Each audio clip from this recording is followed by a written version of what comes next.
Alright, got some exercises for dealing with mental suffering, like mental health issues, like anxiety, depression, that kind of thing. So first off, got it written down this time, so hopefully it shouldn't be too all over the place. First one is understand what part of you is actually suffering, and yeah, so the way I think of it and the way I break it down is you've got like your mind, which is a product of your brain, like your thoughts and stuff, and then you've got your body, your physical body, but then beneath that there's an awareness.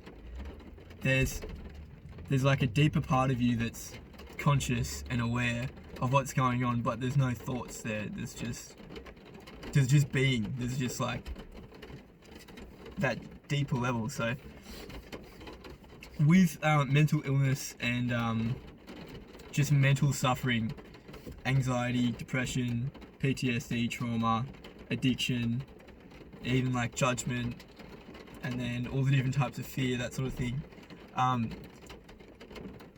That all of that suffering stems from the ego, and it's the ego, it's your identity, it's your thinking mind that is suffering, and then also inflicting the suffering on itself, on you, on like the person who you are, on like the human aspect of yourself. So yeah, you don't have to, where most people go wrong, not wrong, but why most people suffer is they're so identified and attached and just clinging to this like story of who they are. This like it's like a false sense of self, because you're not your thoughts.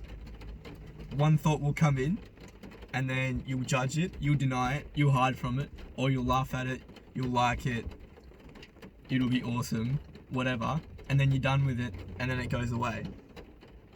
And then, and then it's on to the next thought, which is, do you feel like you're constantly changing every like 10 seconds? No, because that's not, your thoughts aren't you. You're the space in which the thoughts occur or appear. So yeah, that's the first one. Understand who it is that's suffering. It's the ego. It's your identity. It's this image that you put out there and that you pressure yourself to live up to.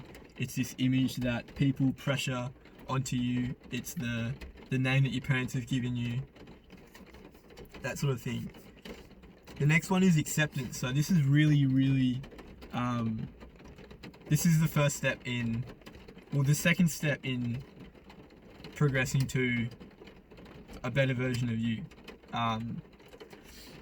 Except the first step would be a catalyst. So you'd need a catalyst, something to, like a wake up call, or to allow you to see that you're actually suffering, wake you up from the unconsciousness surrounding your suffering. And then after that comes acceptance. So accept 100% that you're suffering, that you have this thing within you that's eating away at you, or that you are a selfish prick, or that you need to spend more time with your family, you need to do this, you need to do that. Understand and fully accept that. Just really, just embrace it and love it and go, that's a part of me, that is me. Or no, it's not you, that's not your full identity. It's one tiny little aspect of your ego, which is happening within your experience. Therefore, you need to take responsibility of it. Otherwise, it just eats away at you. Lack of acceptance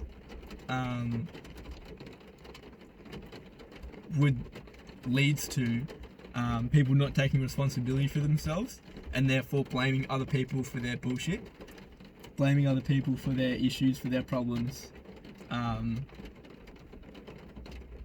not dealing with their emotions properly, and then, say for example, if someone's in a bad mood because they're stressing, which is a chosen thing, stressing about something, and then you come in and just ask them a simple question, and they go, "Oh, I don't have time. Stress." That's them not taking responsibility for it. They're not going, "All right, I'm stressing out. What can I do to solve it? Like, why am I stressing out?" They're not dealing with the stress. And then when you come in, it's just bang, straight onto you. And then you suffer from it. A lot of the times you'll take that onto you. You'll take that stress, that negative energy into your experience, and then incorporate it into you. And then now you're like, fuck off. And then you just go off, and then you're pissed off for X amount of time. So acceptance is a major thing. Do whatever you fucking can to accept your issues, to accept the issues that are happening within your direct experience. And then after that, I would say research, and contemplate the life out of it. Just spend so much time researching and understanding, developing a really well-rounded opinion and definition of your suffering, of what you're suffering from. It's only going to benefit you. There's no downsides to it, because you're putting away pleasure, you're putting away basic things, luxuries that you take for granted anyway, and then you're putting primary your mental health, which is like, it's like watching a movie with a broken projector, and then you just keep watching it and just go, "Oh, this fucking sucks. Oh, this movie fucking sucks." When it's it's your projector, because you bought it off Gumtree for $5, and then it's like watching a movie, complaining about it being shit, but not fixing the projector. It's like, why wouldn't you just fix the projector and then you're sweet? It's not as simple as that, but in concept, it is. Fix your projector, the experience is all sweet. I completely forget what that one was. Anyway, let's move on to the next one. Oh yeah, research your topic, your suffering. Research human suffering. Because the further you look into yourself, because you're a human being who's lived their lives through their egos, which is this just whole magnet of negativity and suffering, as well as ambition, love, somewhat happiness, momentary good positive things and momentary bad negative things, but they tend to linger more than the positive. And then I had one and it's gone. Oh yeah, sorry. The further you look into yourself, the more problems you're gonna find, but that's just the way it is. Don't freak out about that. Don't get sad. Don't get, "Oh fuck, I should never have started this." Blah blah blah. Just making it worse for yourself. Just feeling sorry for yourself. That's how it is. You have to accept that. Go back to acceptance and accept it. The further you look into yourself, the more problems are gonna keep popping up, but the better it gets. It's like an uphill climb, but the boulder gets lighter. Not really. That's not true. The boulder gets bigger, but you because you're pushing a big boulder, your muscles grow, if you know what I mean. So it's exponential growth, and the fruits of the labor outweigh, like the pros outweigh the cons 100 times over. But the suffering, like the more you look into yourself, depending on how you can deal with your suffering, you might suffer more, because you'll see bigger underlying systematic sort of conditioned problems within you that aren't even you, like they're just so deeply unconscious that it takes so long to go in there, or it takes so much repetition to go in there and dig them out. So yeah, the further you look, the more problems you find. That's the way it is. Suck it up, princess. Keep pushing forward. It only gets better. Next one, look up Stoic philosophy. Research Stoic philosophy. This is all about just not giving a shit about what anyone thinks of you, and accepting and living with your misfortune, with your suffering. Picture a cow out in the rain, just stuck in the rain, standing there, and it has no cover. It's just on a flat paddock. What can it do? It can accept. Well, what does it do? It's unconsciously accepts, because it has no ego, unconsciously accepts that this is my life. The cow literally is just going, well, fair enough. That's what a lot of stoicism is about. It's about accepting your misfortunes and not giving a shit about what anyone thinks, because at the end of the day, if someone has a problem with you, that's their problem, it's not yours. You don't need to worry about it. You will choose to worry about it, and you have your whole life. I have my whole life up until I fucking discovered this. And then once you can see the choice being made, over time, because you don't have control, over time, you can slowly start pushing back from this decision, and then just choosing not to care about what other people think. Exercises for this would be these. I'm going to list unorthodox ones that are going to make you go, oh, what the fuck, I'm not doing that. But trust me, it works, especially for anxiety and depression, for taking yourself less seriously. Because why does life have to be serious? Why can't it be funny? Why can't it just be one big fucking joke that you're just happy the whole time? Well, as much as you can be. Go into shopping centres in your pajamas. Put the worst looking clothes on you can, the most funny looking clothes you can. And go into shopping centres, big open public areas, and just observe the judgment that you inflict on yourself. That you inflict on yourself. That not those other people are. Mind you, people will judge you, but at the same time, you just have no idea what they're thinking. There's no way you can accurately look at someone, project judgment onto yourself from their point of view, and have that be actually what they're thinking. It doesn't work like that. Because your part, like your ego, your mind that's doing that, it's not them. Do that. What I do with my chin hair at work is I'll twist it up like this. Can you see that? I'll just do weird shit with it. So it's like kind of messy or off, and then I just go for, I don't know how long until I remember serving customers or whatever. With my beanie, because I've always been a perfectionist, I've always liked the line being straight, and then so just like not having the line straight. Tiny little minute things like that are really good. And then another one is drinking a cup with your pinky up, because it just looks fucking hilarious. So you can take it a step further and look at someone and go and wave at them. Like, that's just absolutely hilarious. I don't know, like, there's nothing bad about that. It might, for me, stuff like that was scary at first, because I was so stuck in this self-judgment, this prediction of this false prediction of other people's, of third-party judgment onto my experience, which is false. So yes, Stoic research, Stoic philosophy, groundbreaking information there, for for just mental suffering in general. The next one is, you don't need to control everything. Now, for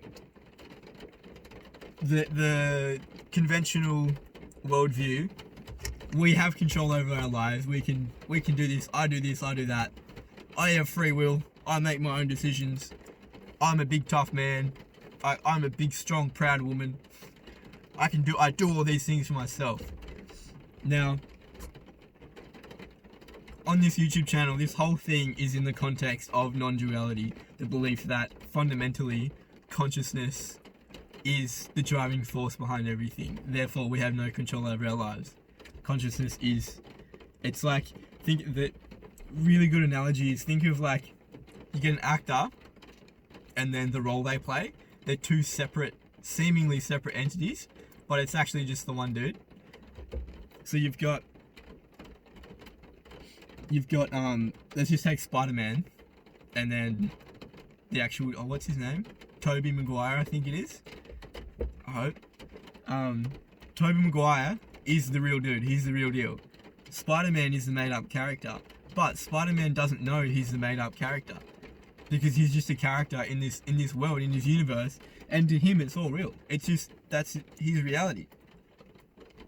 But as soon as Tobey Maguire comes off set, goes home, he's Tobey Maguire. It's back to Tobey Maguire, and Spider-Man thinks he's in control, he's doing his things, but it's not, it's Tobey Maguire.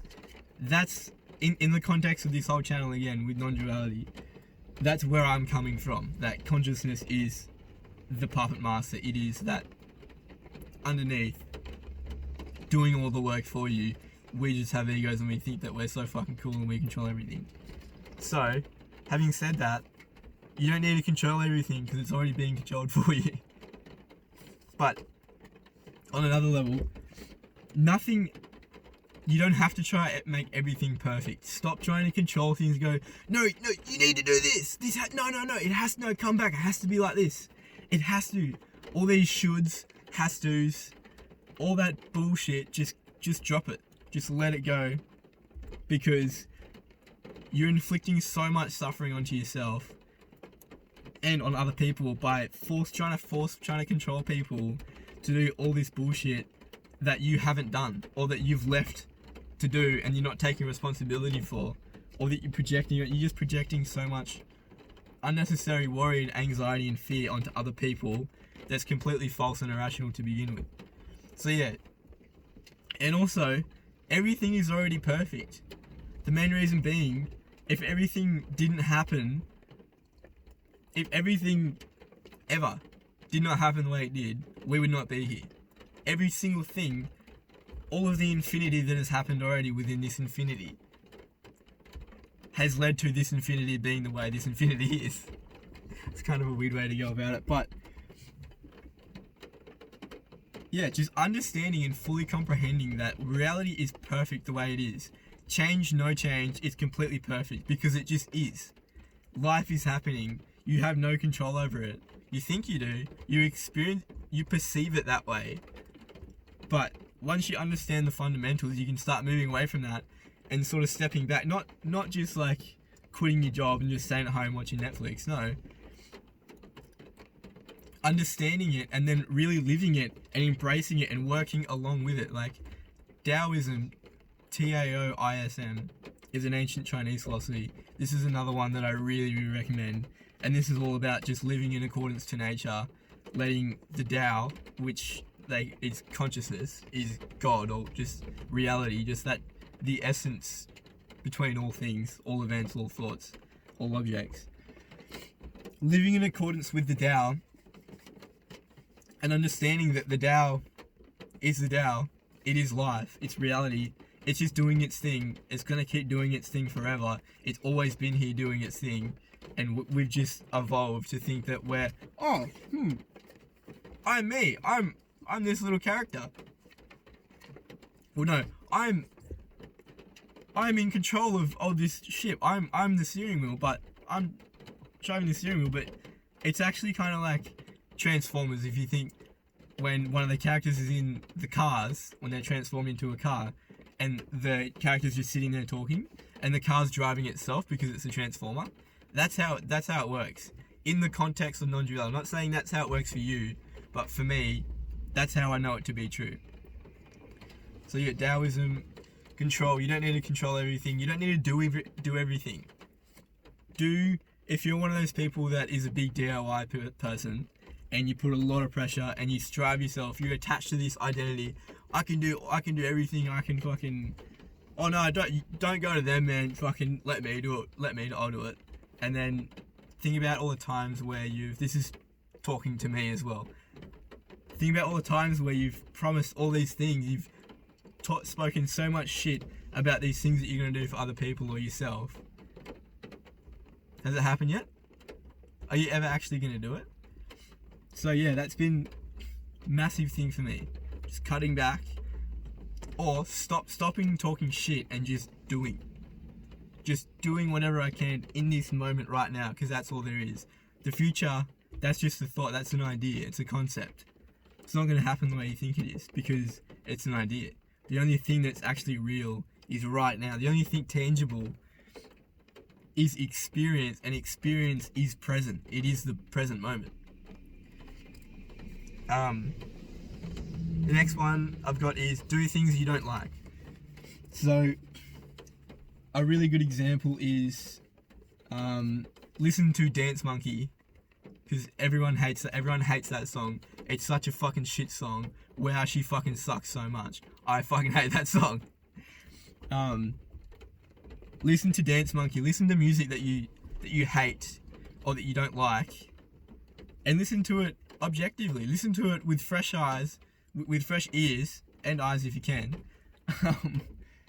and understand that reality is completely relative and subjective. Your idea of good music is shit music to someone else, and that's the way it is, and that's completely fine. Holding so dearly to your opinions is stopping you from, in any moment, detaching from your thoughts and letting your thoughts do their thing and wash away. In, like, say if you're in a stressful situation, you're going to choose that stress and you're going to identify it, because part of your ego, a massive part of your ego, is your opinions that you, and then when you're so wrapped up and identified with your opinions, your ego, in a stressful situation, you're going to just be fucking thrown around this fucking tornado of thoughts and bullshit and irrationality, and not able to step back and let it just run its course and spin out. So yeah, doing things you don't like. What else it does? Does that make sense? What else it does? It also opens your mind to everything.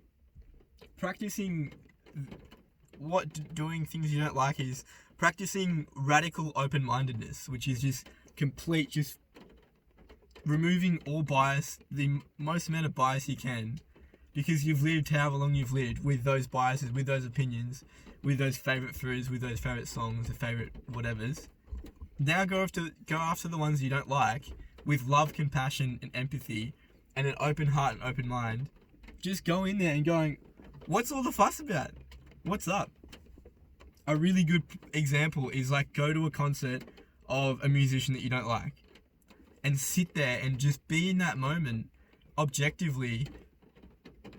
Stop judging them. Stop judging all the people who are just fans, who are just there supporting this musician who's just authentically expressing themselves, which is absolutely beautiful. Like that's so cool that we can do that. And it's so shit that we all judge and condemn all these artists that are so shit. Doesn't have to be music, anything. Even if it's a fucking colour of brick that you don't like. Build a whole house in that colour. Practice radical open-mindedness. The next one is practice rapid acceptance to any moment. What this allows you to do is, if you're unprepared for anything, you can show up in any situation, under any circumstances, and just be like, alright, this is happening. Alright, yep, okay, cool. Alright, I'm on the ground now. What can we do? What have I got? What tools have I got at my disposal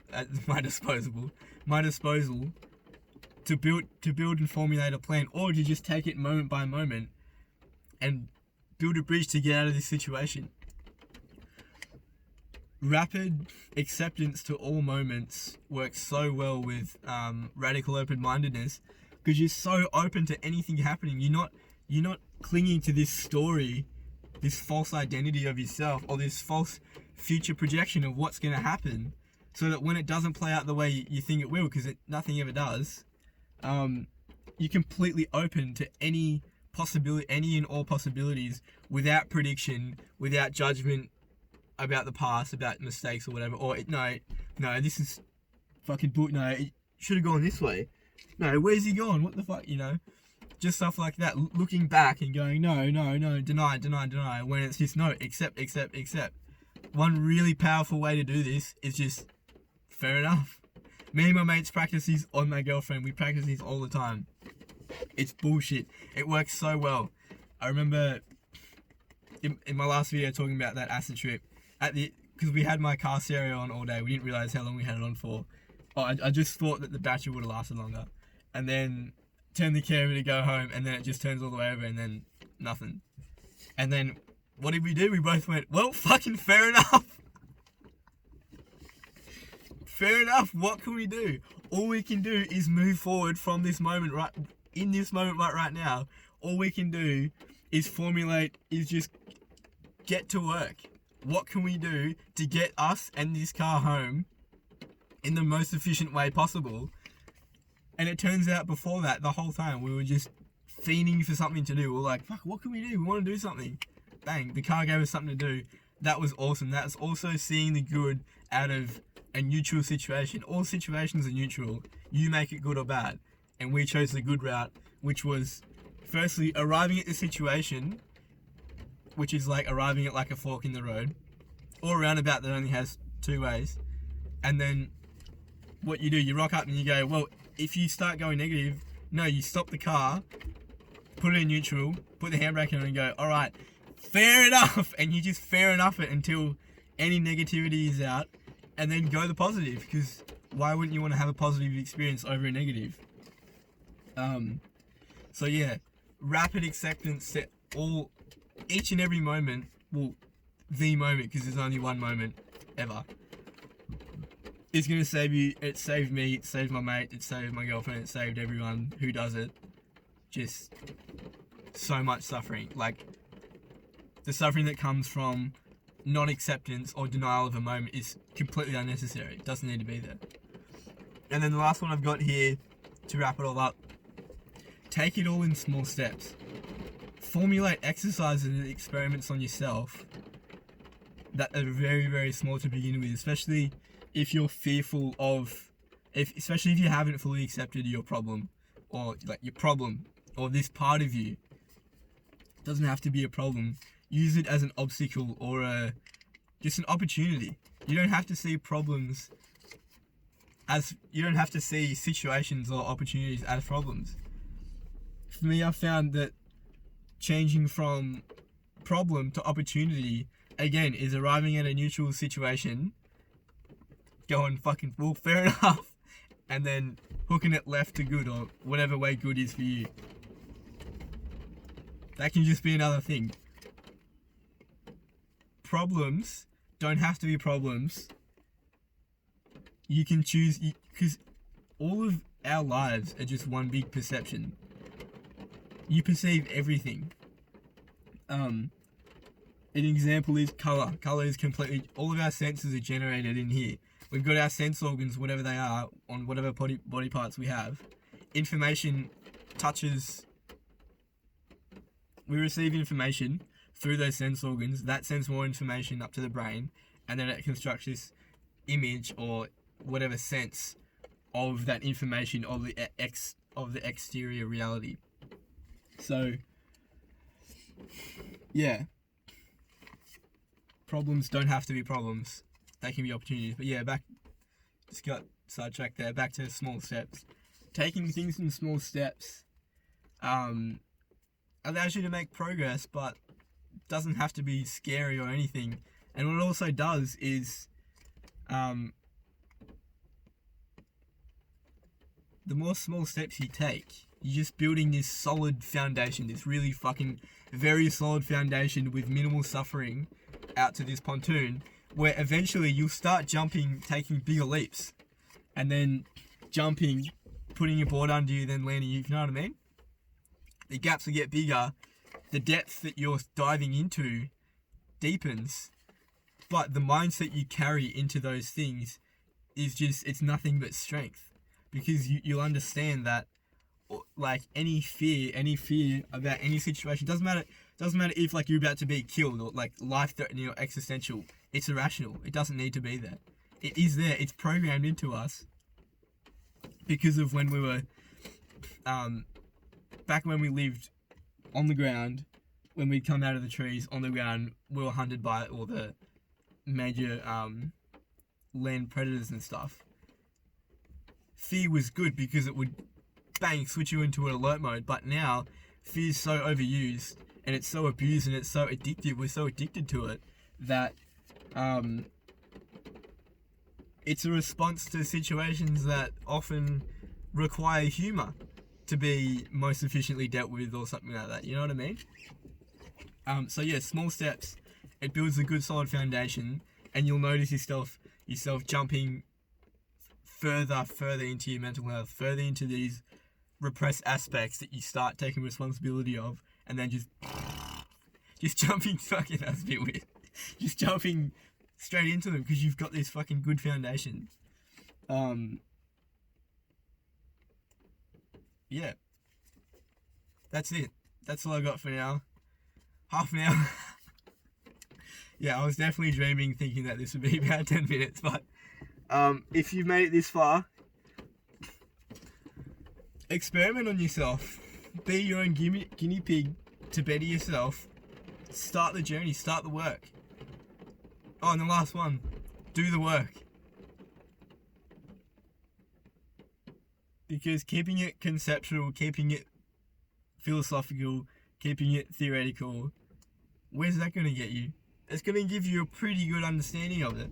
A pretty good, like, intellectual, mind level understanding of it. But once you actually soak it in, experience it, project it back out onto the world, help other people with it, help yourself, document it, just soak it in, completely embody it within you. Once you can do that, it's just solidifying this it's like already having, with the small steps, foundation, good solid level foundation with a house, and then it's doing that is adding the first layer of bricks around it. I know that's not how it works, but just building upon that foundation, but really solidly with good quality bricks, you know what I mean? Like the most expensive bricks from Bunnings. But yeah, do the work, put in the time and effort, the blood, sweat and tears, if it takes that, and realize that it's all about mindset. All of reality is all about mindset. And the more you're caught up in thought, the more you're caught up about preconceived notions, these future projections, these false ideas about what this entails, what personal development work entails, if you're caught up in that, well then you're not going to go anywhere. You're just going to stay stale, stuck in this. It's like a cicada that can't break out of its shell. Whereas the cicada has to work to get out of the shell. It's not just going to read a bunch of books and watch a bunch of videos on how to get out of my shell and go, yeah, that makes sense. Yeah. Oh, why am I stuck in my shell? Oh, this sucks. Oh, bullshit. Do the work. You're really going to just be completely honest with yourself and just be confident in yourself and just back yourself and work on yourself. Taking the small steps really, really, really helps with that. Trust me. But yeah, and one more thing, you're not you when you're thinking.